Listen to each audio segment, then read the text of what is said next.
वज़ीर आला पंजाब मोहसिन नकवी का पुलिस खिदमत मरकज़ का दौरा। वज़ीर आला मोहसिन नकवी ने खिदमत मरकज़ में मौजूद शहरियों से मुलाकात की और ड्राइविंग लाइसेंस बनवाने के अमल के बारे में इस्तिफ़सार किया। शहरियों का खिदमत मरकज़ में ड्राइविंग लाइसेंस समेत दीगर सहूलतों पर इत्मीनान का इजहार किया।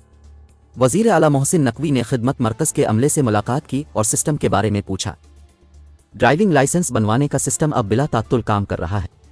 इस मौके पर deputy commissioner Faisalabad Silwat Saeed, regional police officer Faisalabad doctor Mohammad Abid, city police officer captain retired Mohammad Ali Zia और दीगर अफसरान भी वज़ीर आला पंजाब के हमरा थे। वज़ीर आला मोहसिन नकवी ने मिसाक सेंटर का भी मुआयना किया। CPO फैसलाबाद ने पुलिस खिदमत मरकज़ के बारे में वज़ीर आला को ब्रीफिंग दी।